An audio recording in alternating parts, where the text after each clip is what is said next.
Então hoje nosso assunto aqui nesse seminário online é falar da metodologia possível de como treinar a energia interna.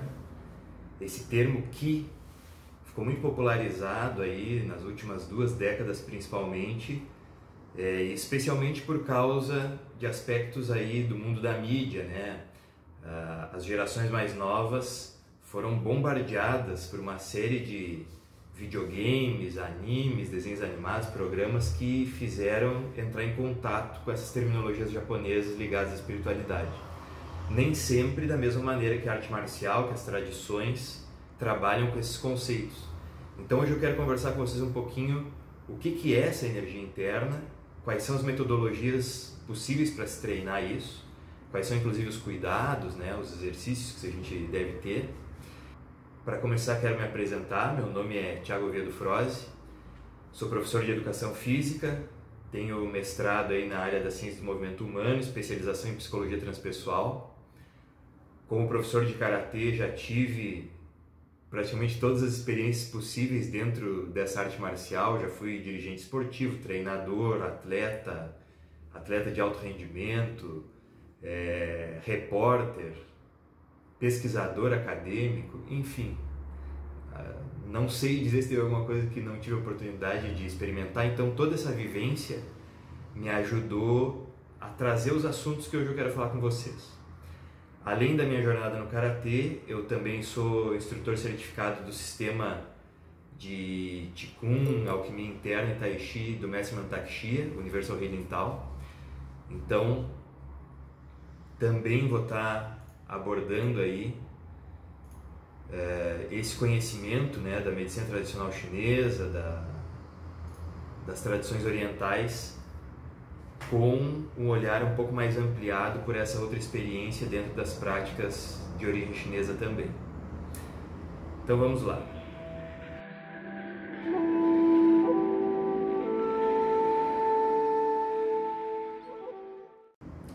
O que é, afinal de contas, a energia interna? Isso que os japoneses chamam de Qi e que os chineses chamam de Qi.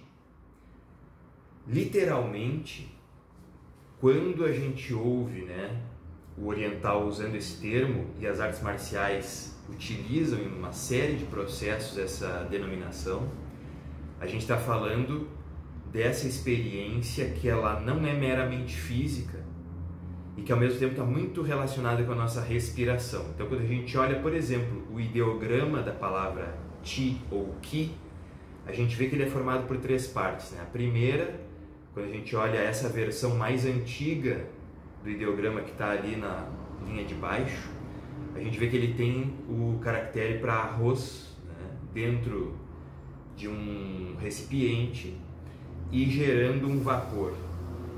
Então essa energia ela traz esse ideograma, ao tentar representar graficamente o que essa energia interna representa, ele vai estar nos falando de algo que tem ligação com o físico, mas ao mesmo tempo é esse vapor, é essa força que emana, essa energia que emana e que tem ligação com o ar, com a respiração, com os nossos processos respiratórios e mentais, e ao mesmo tempo tem essa natureza mais sutil.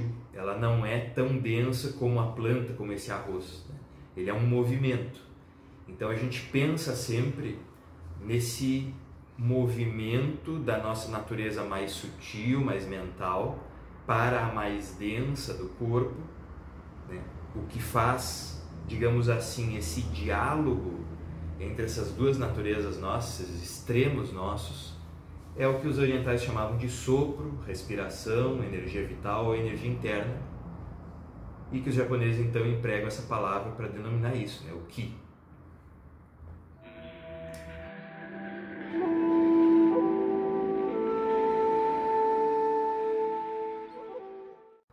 Hoje em dia nós estamos vivendo um momento em que se avançou de tal maneira na pesquisa científica, já se entra nesse assunto, às vezes tateando ele meio de longe, porque ainda há uma resistência de alguns nichos do meio acadêmico, às vezes trabalhando para pesquisar diretamente esses fenômenos envolvendo o que a gente chama de energia interna, e aí existe essa aproximação entre o pensamento racionalista, muitas vezes material e super rígido, né, da metodologia científica, com aquela metodologia que as tradições sapienciais, filosofias antigas, religiões, né, e próprio esoterismo utilizavam para explicar esses fenômenos de natureza mais interna, que nós percebemos em cada um de nós e que, por que se tornaram alvo também de pesquisa científica? A psicologia vem tratando como o que eles chamam de psi, ou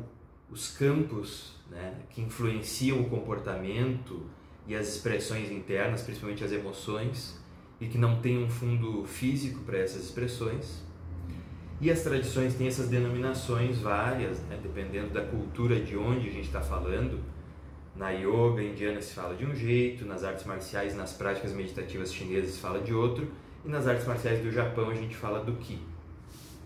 Então, essa distância que sempre ocorreu, ela vem encurtando.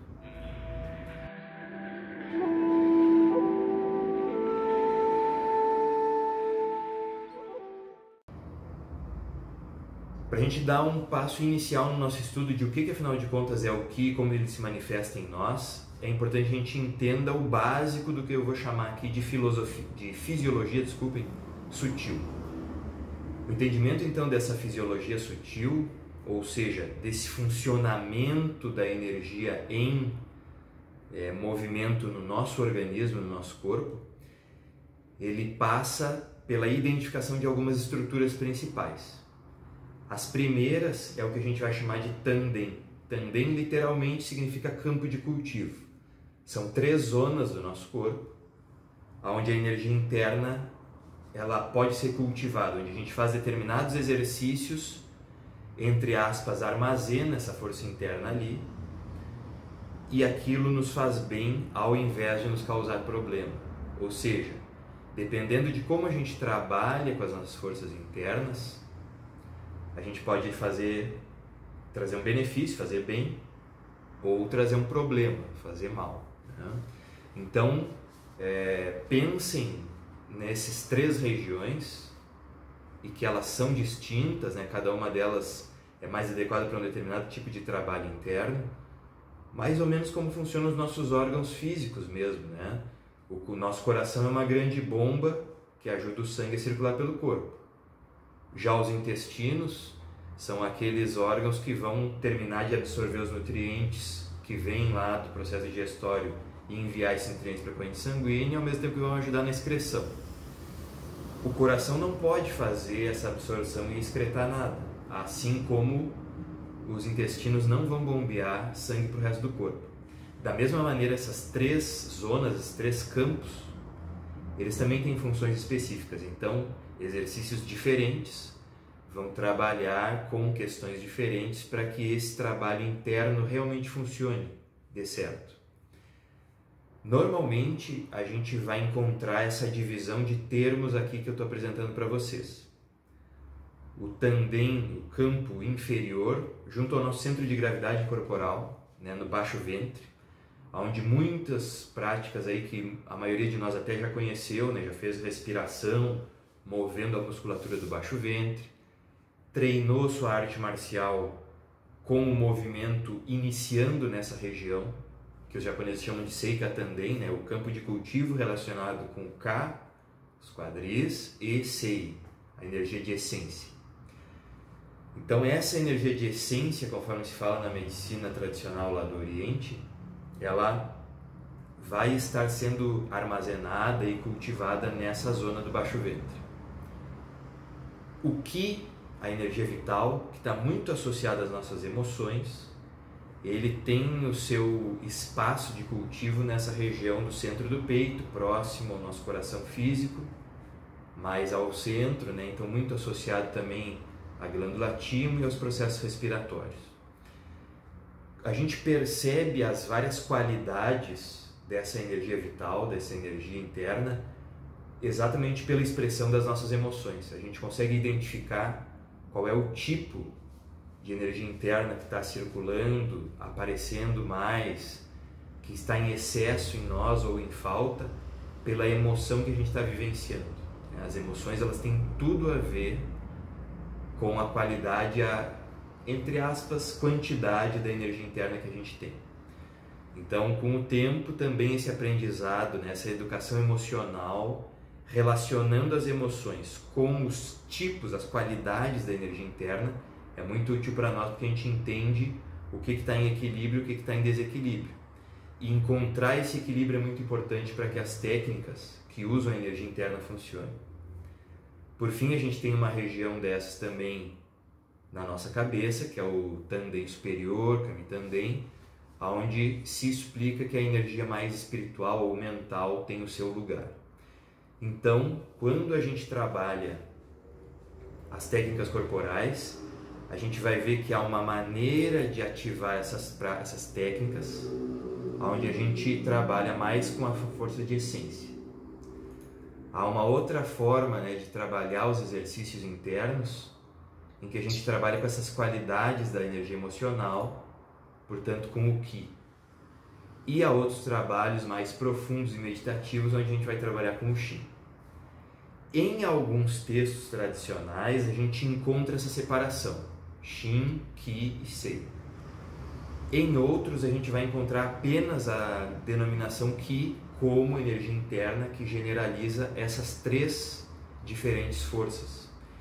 Então, quando nós estamos estudando, né, os materiais, seja técnicas respiratórias, técnicas energéticas, técnicas aplicadas à arte marcial, às vezes nós vamos encontrar uma nomenclatura genérica, apenas o Ki. Às vezes nós vamos encontrar isso mais detalhado, onde esses três nomes aparecem.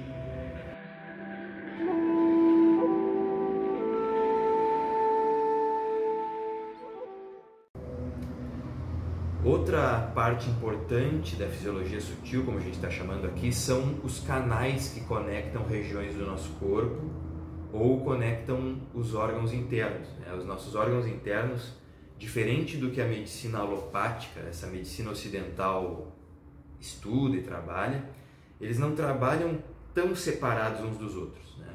A nossa medicina ocidental, ela é separatista, assim, ela é analítica. Ela olha para cada pedaço do corpo em separado e ela tem um especialista de medicina para cada um desses pedacinhos, né? Tem o cara especialista nos olhos, que é o oftalmologista, tem outro especialista na audição, que é o otorrino, e, enfim, uma série, né?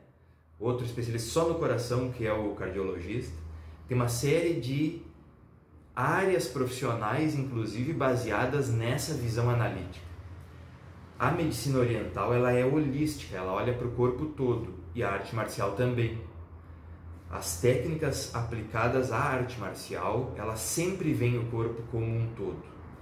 Então estudam, por exemplo, esses meridianos, esses caminhos pelo corpo, né, os japoneses chamam de miyako, ou os pontos mesmo de energia, os pontos de pressão, que são tsubo, né?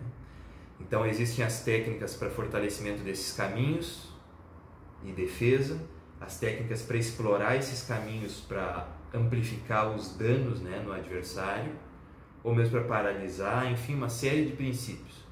Tudo isso faz parte dessas técnicas ligadas ao Ki dentro da arte marcial, técnicas de pontos de pressão, técnicas de interrupção do funcionamento sanguíneo ou do funcionamento energético, e as técnicas de proteção, e por aí vai. Tudo isso é baseado nessa fisiologia sutil. Então a gente vai aprendendo aos poucos quais são esses caminhos, que tem em português essa denominação de meridiano, porque eles parecem os meridianos lá que a gente estudou em geografia na escola, que eram aquelas linhas, né, que separavam o planeta, o globo, em vários horários diferentes. Também no nosso corpo existe essa geografia, essas conexões com linhas mais ou menos verticais, e a gente explora esses caminhos também na técnica de combate. Vamos adicionar mais uma pessoa aqui. Muito bem. Então, vamos adiante. Como é que a gente treina, então, com esse entendimento básico? A gente não está falando só de uma coisa cultural ou até de uma como alguns vão pensar, né, uma crendice oriental, assim, não quero saber desse negócio de Qi porque é só uma crendice oriental. Até a ciência de ponta está estudando isso nessas últimas 2 décadas para cá.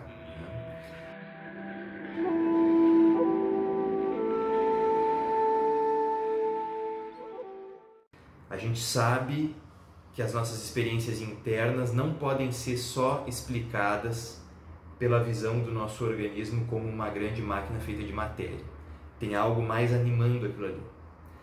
E esse processo interno não está só em cada um de nós, ele está em toda a natureza. Existe uma conexão entre nosso organismo e o meio, entre o nosso organismo e as pessoas que a gente interage.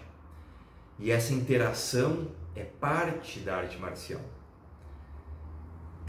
Existe um método para treinar isso, que ficou muito de lado, né, nas últimas décadas especialmente, devido aos processos de desenvolvimento da parte competitiva, esportiva das artes marciais.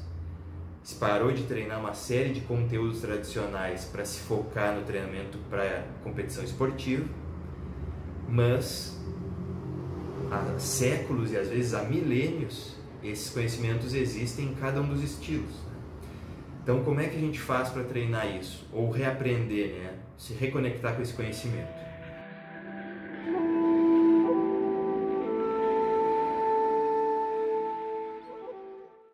O primeiro dos 5 passos que eu quero propor para vocês é o da respiração.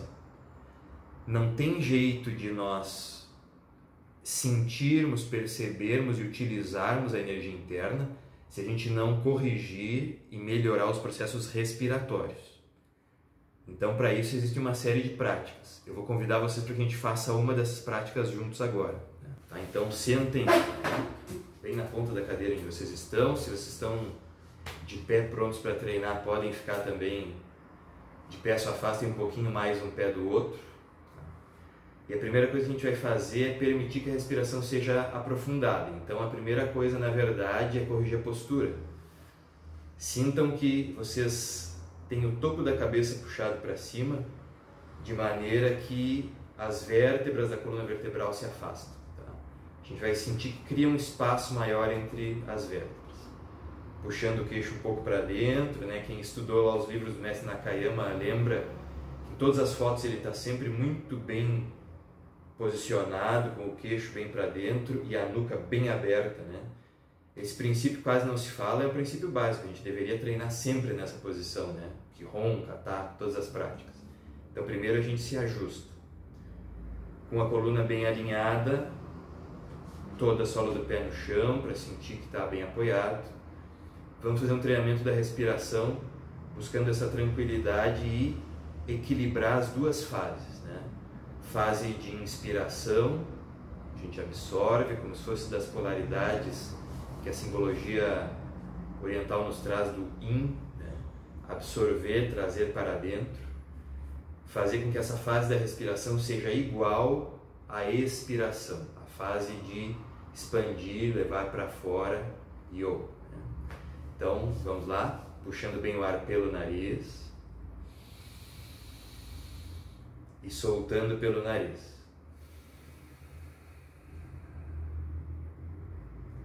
E agora a gente vai contar 4 segundos para fazer essas 2 fases da respiração. Enche bem o pulmão, usa toda a capacidade respiratória. Depois esvazia completamente. Nós vamos equilibrar as 2 fases. Conta 4 segundos puxando. 4 segundos esvaziando. Ok.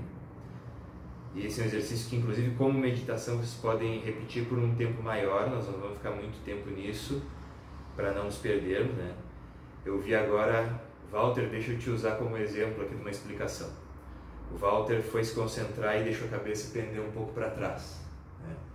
Isso comprime as vértebras e aqueles vasos sanguíneos que levam o sangue para o cérebro. Às vezes a gente até tonteia. Então sempre fazer o contrário, abrir a nuca ao invés de deixar a cabeça cair para trás, tá? Lembrem disso, vai ajudar sempre vocês nos exercícios respiratórios. E no treino também, né? Quando a gente faz Qigong, Kata, luta, essa postura no eixo do corpo é importante. Então a respiração, ela vai aparecer nas técnicas também, né? Por que a técnica de uma pessoa muitas vezes expressa mais vitalidade, mais vigor, e do outro colega que treina na mesma academia com o mesmo sensei parece uma técnica mais débil, mais sem força, né? Muitas vezes a respiração está por trás disso. Então lembrar lá na técnica intensa do Karatê, também existem essas fases. Toda técnica tem um momento de compressão e um momento de expansão. Nesses momentos a respiração precisa entrar, né? Nos momentos de compressão eu inspiro, eu harmonizo minha técnica, meu movimento com a respiração. Nos movimentos de expansão eu solto o ar. Então na hora da liberação de toda a força e definição, como no Kime, expiramos, né? Nas transições a gente puxa o ar. E só essa correção, que nem todos fazem assim, já muda muito a performance.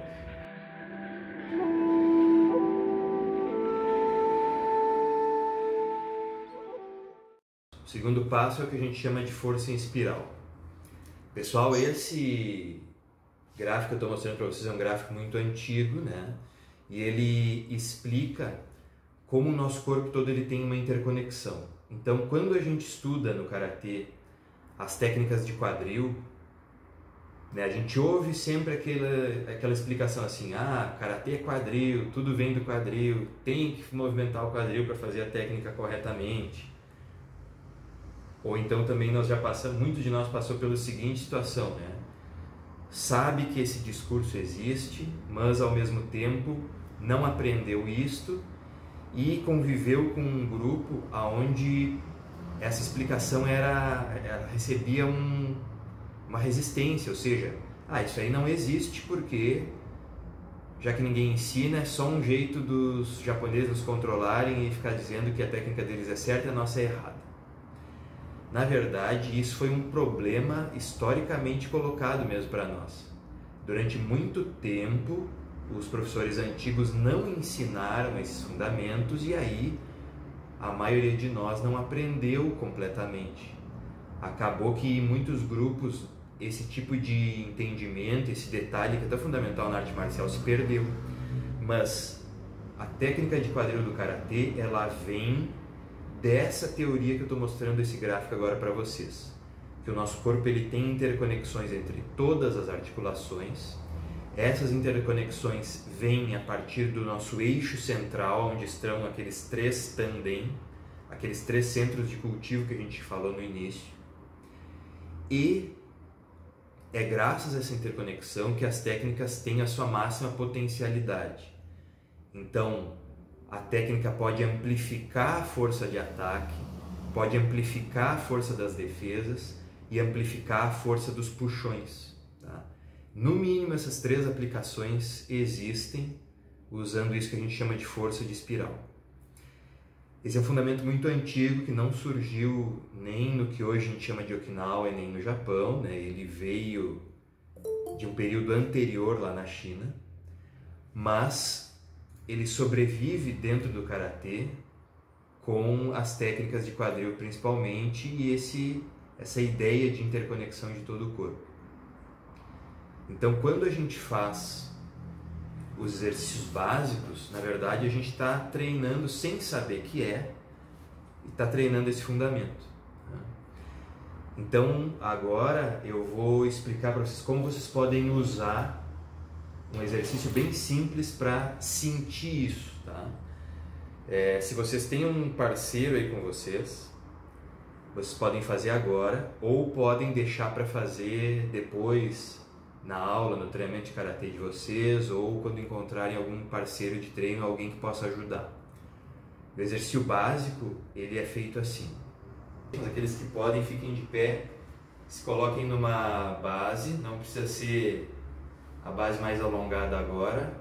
Imagine metade dos Zenkutsu, só para sentir a diferença dos movimentos. Então, um pé adiantado, outro mais para trás, para a gente criar essa mesma diferença que existe na nossa respiração. A nossa respiração tem absorção e expansão, yin e yang.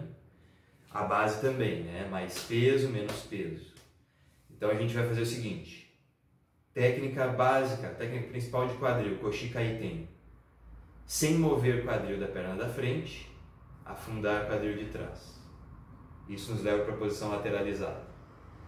Sem mover de novo o quadril da perna da frente, volta o quadril de trás e cai na posição frontal. Quando a gente faz esse movimento, é como se a gente estivesse fazendo o liga-desliga lá da chave de luz. Tá? Por isso, a gente usa esse movimento do corpo como aquele que comanda os nossos movimentos. Né? Cair na posição lateralizada, eu faço um tipo de técnica. Cair na posição frontal, faço outro. Né? Sempre vou trabalhando com essas diferenças.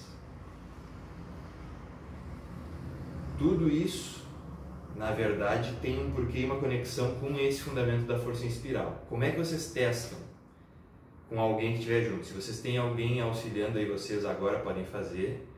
Peçam para a pessoa, né, fiquem nessa posição frontal e peçam para a pessoa agarrar as mãos de vocês, que pelos punhos, ou segurem a mão da pessoa, segurem algum objeto, né, entre os dois. E aí vocês vão tentar puxar a pessoa para vocês só com a força muscular. Tá? Isso vai dar um determinado efeito, um determinado resultado.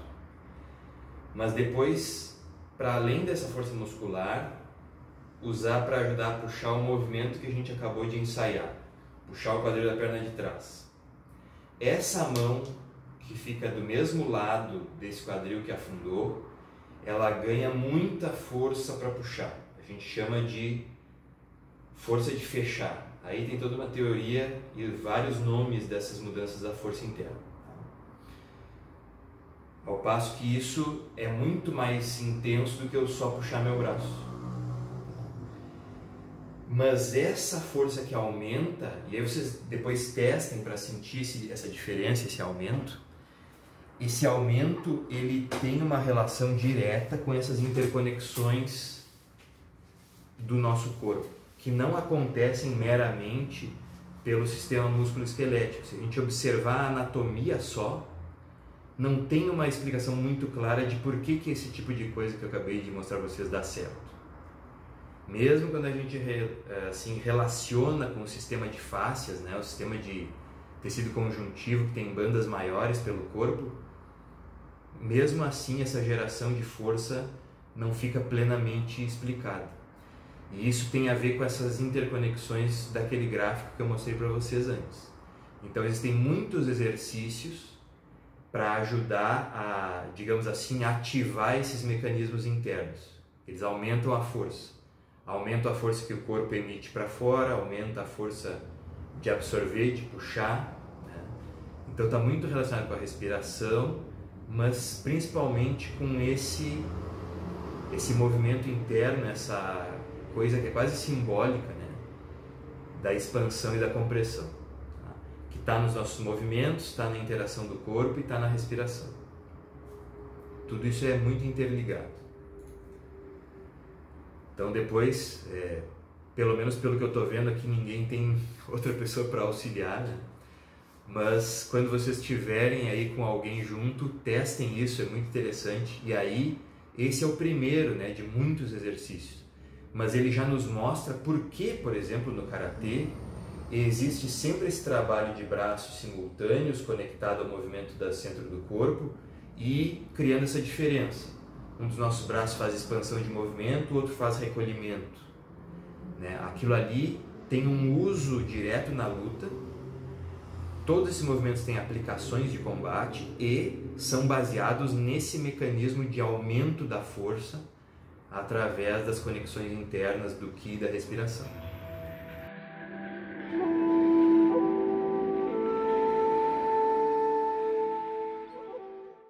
Então a ideia, né, que para além dessa força espiral a gente tem uma série de possíveis exercícios onde a gente faça o que é chamado de equilíbrio orgânico.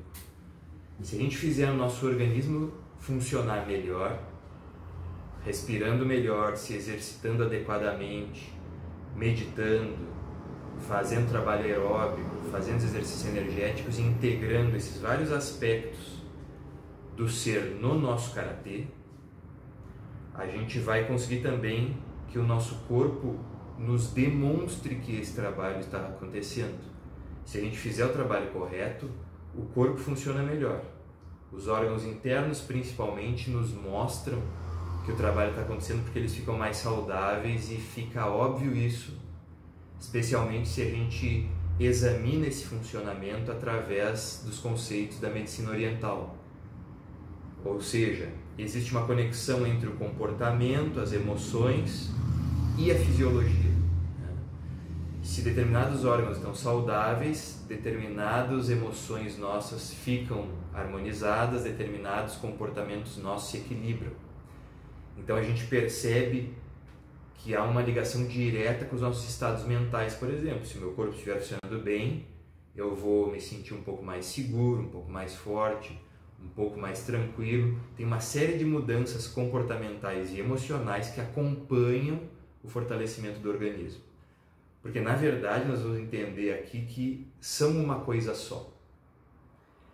E a gente vai trabalhar com esses conceitos, né, da medicina oriental que são muito simples e, ao mesmo tempo que eles são muito simples, eles são muito eficazes. A medicina oriental tem uma história de 3.500 anos de sucesso.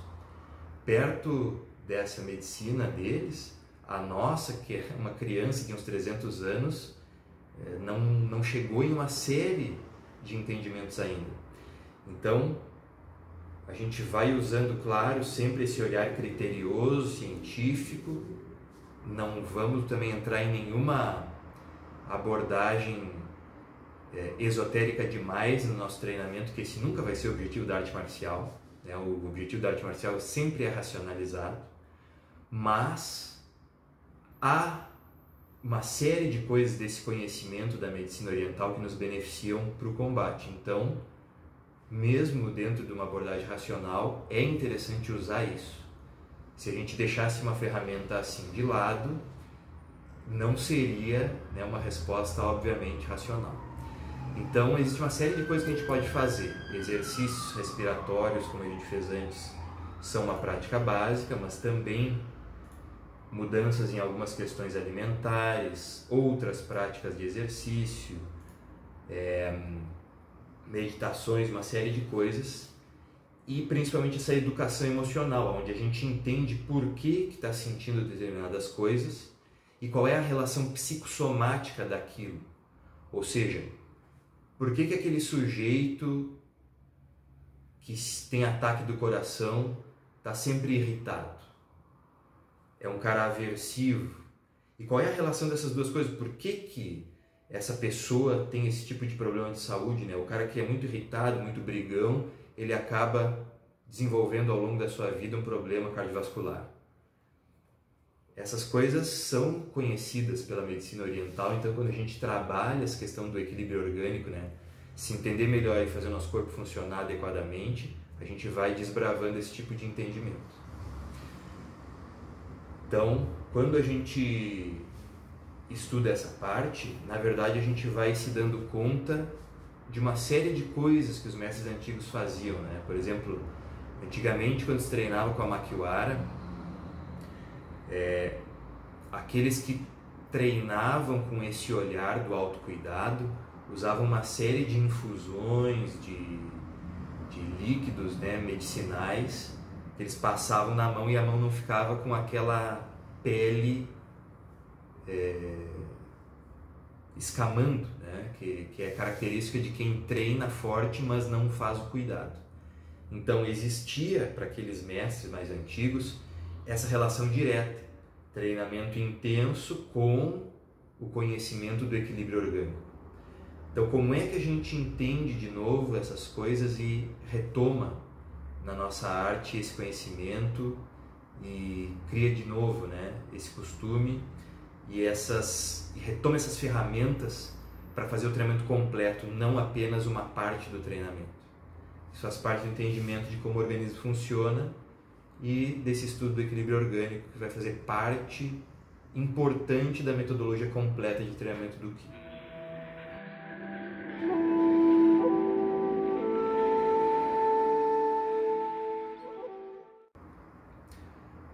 Uma quarta etapa desse nosso treinamento seria o que a gente chama de camisa de ferro.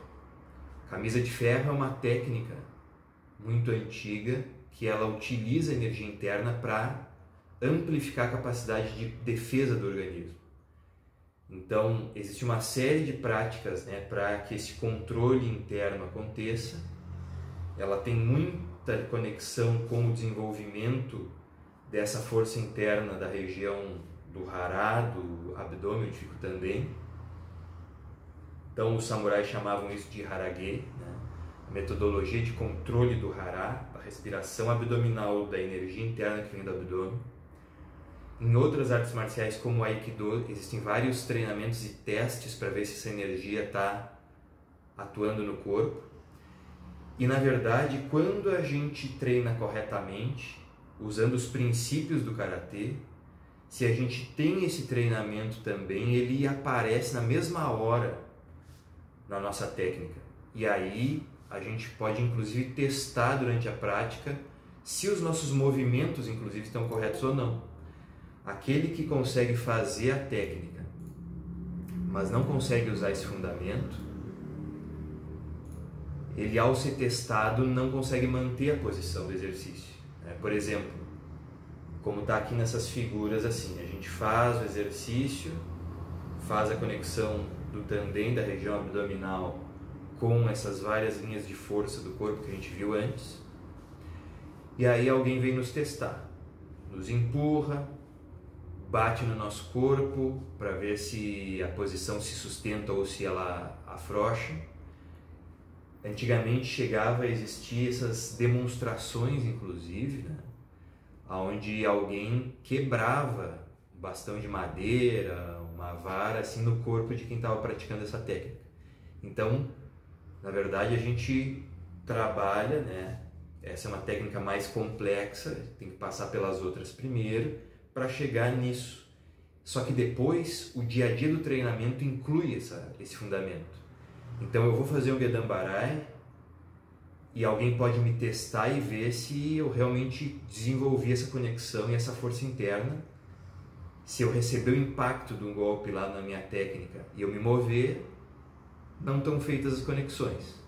Se eu conseguir ficar estático e resistir à força, aí eu consegui, né, criar essa conexão interna e segurar. Então, a gente testa com esses exercícios básicos, mas ela tem uma aplicação direta lá na nossa prática de luta também.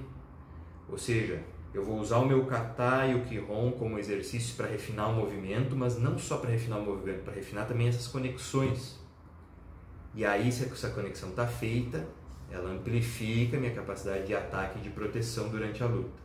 Muito bem, então esse nosso treinamento energético, ele é feito direcionado ao treinamento da técnica da arte marcial através do Kiko. O Kiko é o exercício da energia, o exercício do Ki. Lá na China ele inclusive faz parte da medicina. Então, uma forma bem fácil de treinar isso é nós fazermos a primeira postura, que se chama também abraçar a árvore, né, ou meditar em pé, onde a gente usa na Naihanchidati. Pensem num Kibadati um pouco mais curto,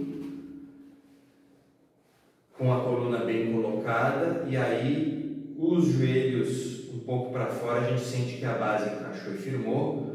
Nós vamos reunir as mãos à frente, como se estivesse agarrando o tronco de uma árvore bem grande, bem antiga, com os dedos voltados uns para os outros, cotovelo relaxado apontando para o chão, e aqui nós vamos respirar profundo. Vamos trazer essa respiração abdominal e a consciência de toda a estrutura. Nós vamos ficar atentos a todas as sensações do nosso corpo, todas as percepções. E a energia vai estar fluindo, que vai poder ser cultivado a partir de um exercício como esse. Para nós sabermos se esse cultivo está funcionando, a gente vai testar. Então, no teste, com a ajuda de alguém, nós vamos manter a estrutura, a pessoa vai se posicionar junto a nós e vai nos empurrar. Nós vamos sentir que, através da energia interna, a gente absorve a força do empurrão e direciona para a terra. Então, mesmo que a pessoa use toda a sua força muscular, a gente segura, com o corpo relaxado e manda essa força para o chão.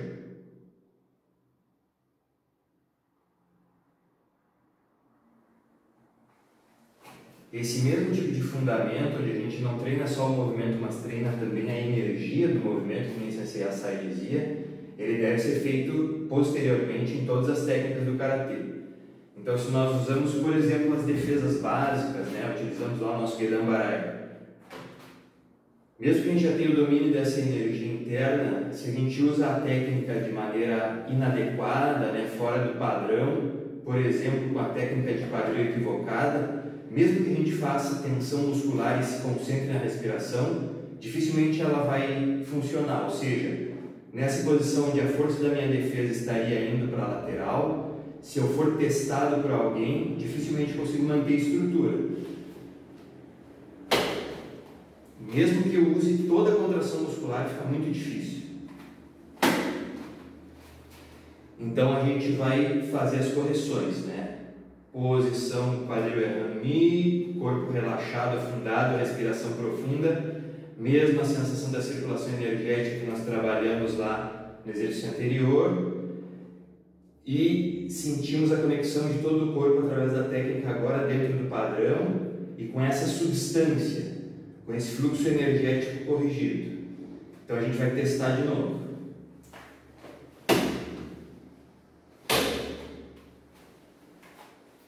Então a gente vai alterar bastante a eficácia do nosso movimento se nós soubermos também usar esse movimento interno, esse treinamento sutil, através das técnicas de cultivo e controle do nosso ki.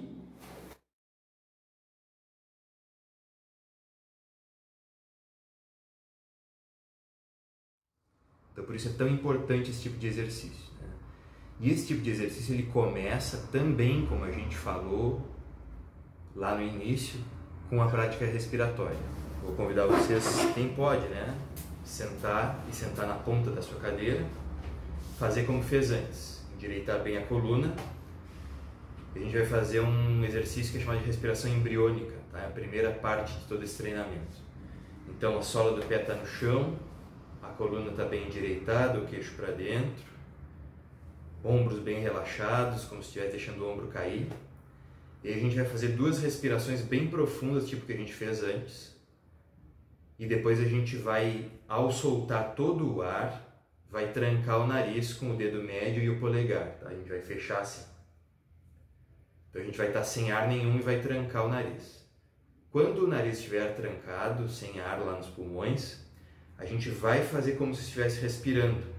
Vai fazer como se fosse o movimento da inspiração e da expiração.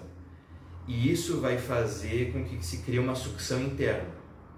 Essa sensação de sucção vai ativando 4 camadas de diafragmas, né, de musculaturas internas que a gente vai identificar durante o exercício. A primeira é o diafragma urogenital, bem lá no assoalho pélvico, a gente vai sentir puxando, como se estivesse puxando o nosso períneo para cima, como se estivesse parecido com aquela sensação assim, o cara tá com vontade de urinar e tranca, né? Então é uma sensação mais conhecida, tá? O segundo diafragma é o respiratório, a gente vai sentir que puxa, né, aqui logo abaixo dos pulmões, onde fica o nosso diafragma principal. Então ele vai ser sugado para cima, vai dar uma puxada na cavidade abdominal e nos órgãos internos também. Ao continuar fazendo o exercício, nós vamos sentir que puxa na garganta. Aqui também onde tem a válvula da traqueia, da nossa garganta, vai se fechar, vão puxar esses músculos, vai puxar bem aqui embaixo da mandíbula. Então a gente vai sentir a sucção chegar aqui. E conforme a gente consegue avançar no treinamento e no exercício, a gente vai sentir também a membrana subcerebral puxando, então dá a sensação de que os olhos estão indo um pouco para dentro, que tem algo puxando por dentro da nossa cabeça para trás. Porque essa sucção ela vai ativando essas 4 camadas. Tá? E esse exercício é chamado de respiração embriônica porque ele ativa de novo um mecanismo que a gente fazia quando era feto. Tá? A gente fazia instintivamente esse movimento, então a gente vai ativando um mecanismo que facilita o funcionamento interno de novo, que facilita a circulação da energia. Vamos fazer? Se posicione, sintam aí a coluna bem alongada. Vamos respirar profundo pelo nariz, inspirando e expirando como a gente fez antes 2 vezes.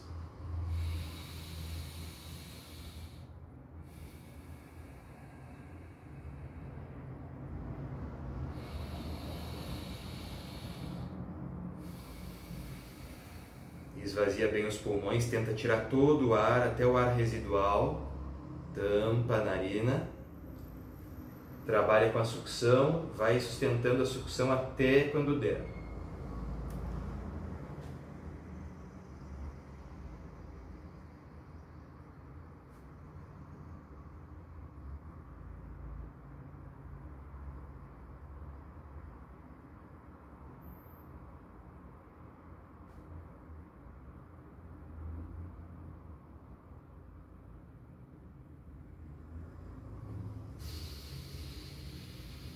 Quando ficar difícil de manter a sucção, volta a respirar devagar. Então, mais uma vez.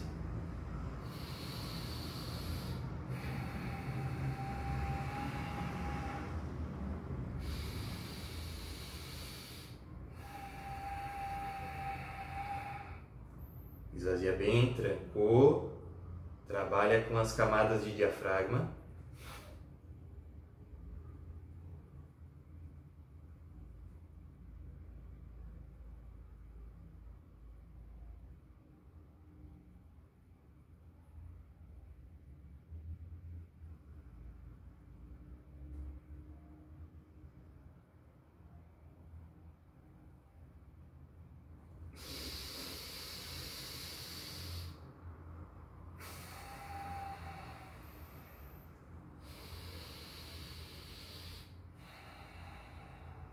Ok.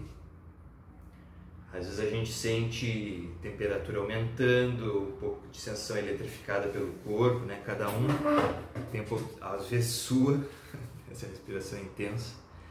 Então esse trabalho, né, com essas 4 camadas é um primeiro exercício importante.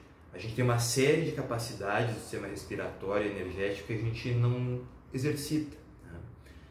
Então vai trabalhando com cada uma dessas estruturas e vai ajudando para que não seja mais apenas um processo externo, né? As técnicas feitas a partir da ativação muscular, da velocidade, da explosão muscular, da força, mas em conjunto com essas estruturas externas, a parte energética e respiratória.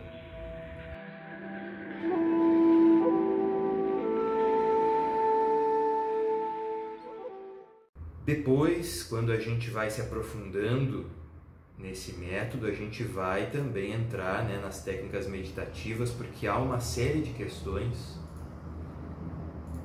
que a gente vai aprofundar quando faz esse tipo de treinamento,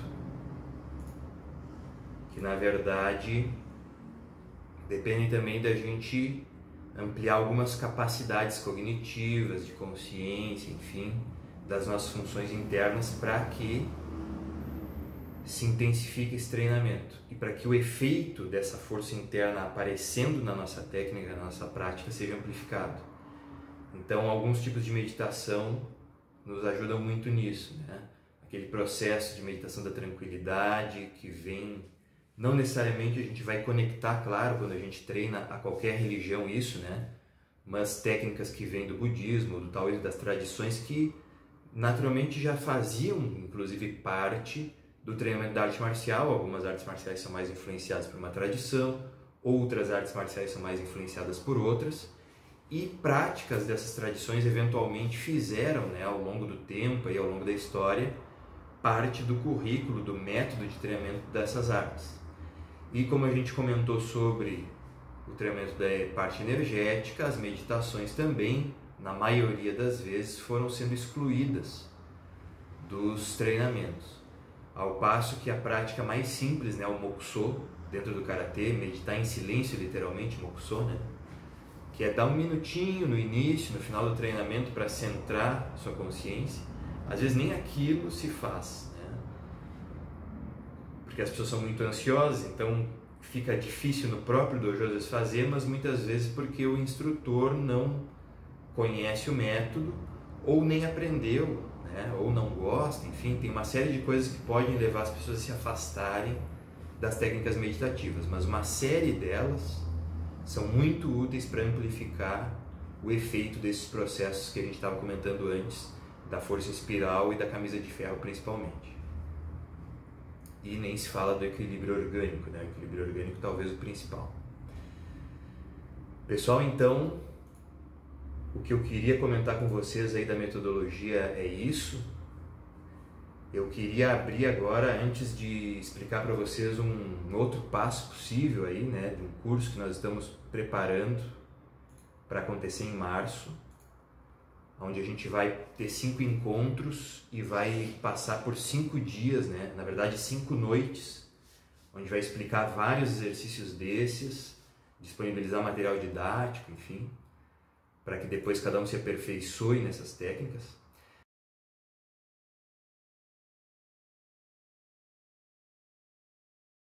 Eu quero abrir para que a gente converse um pouco. A gente tem aí 30 minutos mais ou menos para debater, para que eu responda o que eu tiver condições de responder a vocês. Está aberto se alguém quiser perguntar algo ou comentar uma experiência sua, né, que nos ajuda assim, a ilustrar essa importância do treinamento interno na arte marcial.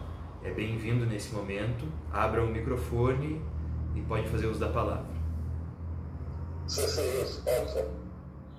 Tudo bom, Robson? Tudo bem. Uma pergunta. Eu faço treinamento do Mokusô. Só que eu não tenho a prática dele, de fazer o treinamento do Mokusô. Mas eu tenho treinado, às vezes sozinho, e às vezes quando estava no dojo também com meus alunos, eu reservava um momento no final do treino para ficar ali pelo menos 1 ou 2 minutos em meditação, para baixar a circulação cardíaca, para o pessoal desacelerar um pouco, todo mundo ficava muito ansioso. Aí essa técnica do Mokusô, como o senhor falou, traduzindo meditação em silêncio, o começo de tudo é o silêncio, e depois eu tenho procurado, quando eu faço sozinho, me concentrar em alguma coisa na mente. Se eu tenho um lugar que tem um pequeno barulho, um passarinho cantando, alguma coisa, eu tenho tentado me concentrar apenas naquele barulho para poder conseguir esse grau de meditação. Tem alguma técnica assim mais direcionada para conseguir esse tempo, essa desaceleração necessária no final do treino, para poder dar uma desacelerada no ritmo? Sim, existem várias, né? Lembrem assim, ó, aquele 1 minuto no máximo que a gente senta para os cumprimentos e faz um Mokusô no início do treino. O objetivo dele é tentar se desconectar das outras coisas da nossa vida diária, né? Começou o treino de karatê, eu vou me dedicar ao treino agora, não vou ficar pensando nos meus problemas, na briga com a esposa, na prova da faculdade da semana que vem, etc. Aquele 1 minuto ali é aquela hora que tu vai, tira o casaco das gororoba, deixa pendurado lá na rua e fica inteiro para a aula de karatê. No final, ele entra junto com a questão da volta calma, né? Fazer sempre um exercício leve para ir relaxando e desacelerando fisicamente.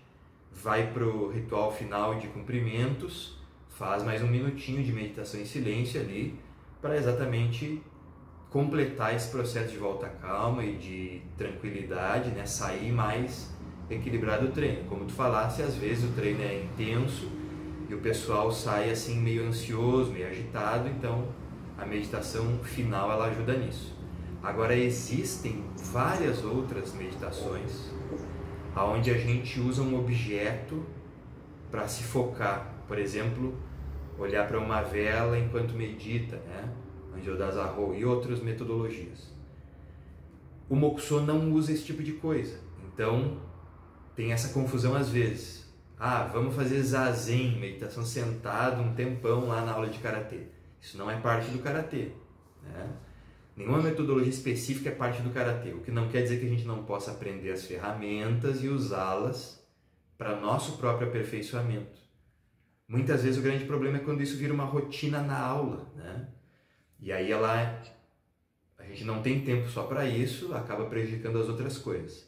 Mas, eventualmente, a gente pode ensinar para os nossos estudantes ou enfim, pode aprender para que a gente esteja fazendo, né? E nos aperfeiçoando como pessoa também. Então aí acho que está o grande benefício, grande contribuição da meditação, complementar todo esse processo de treinamento interno que a gente está discutindo aqui. Oi, Thiago, tudo bem? Eu Juliano. Fala, Juliano. Eu queria saber, assim, bom, 5 passos realmente foram bem interessantes, assim, a gente já treina há algum tempo lá no Dojo, assim, realmente são bem coerentes, assim, e que às vezes caem no esquecimento, então bem interessante relembrar isso. E a minha pergunta, assim, Thiago, é dessas cinco técnicas, assim, para treinar o Ki, as 5 seriam importantes, assim, para um benefício da circulação, assim, no corpo, ou a circulação se torna ali a melhora da circulação vai se tornar uma consequência, né, dessa prática, assim. Seria assim, é uma pergunta assim, seria as 5 técnicas que melhorariam isso, ou seria assim algum desses só separado, assim? Eu acho que isso aí vai um pouco de encontro àquilo que tu falou no início, né? Que a medicina oriental ela não vê assim uma única coisa, mas é uma dúvida que eu tenho, assim, e é uma curiosidade que eu gostaria de sanar, assim. Não, legal, eu acho uma ótima pergunta. E aí eu queria dizer para vocês o seguinte, ó, por exemplo, se a gente chegar e estudar pra caramba sobre Karatê, ler tudo, o nosso corpo não vai ter aumento de flexibilidade, nem hipertrofia muscular, nem ganho de velocidade, certo? Se a gente só treinar e não souber os conceitos, vai ser muito difícil aprofundar também algumas coisas. Então esse velho papo, né, a pena e a espada andam juntas, o Bumbu Ichi, né, o estudo e as técnicas militares são uma coisa só. Isso também pode ser aplicado aqui no nosso caso. Se a gente não fizer exercícios mais focados no Shin, na mente, outros mais focados no Ki, na energia vital, e outros mais focados na essência, né, nessa energia mais corpórea, assim como se não fizer junto o exercício físico, treinamento físico intenso, não vai dar certo. Porque se eu só levar o guri caminhando para a escola, ele não vai aprender a ler só porque ele foi lá, ele vai aprender a ler se ele ler. Então eu tenho que dar a César o que é de César, ou seja, eu tenho que dar para minha mente a meditação, eu tenho que dar para minha energia os exercícios energéticos e eu tenho que dar para o meu corpo o exercício físico. Eles têm uma interconexão e eles se reforçam, mas somente um deles isolado do outro não dá resultado também.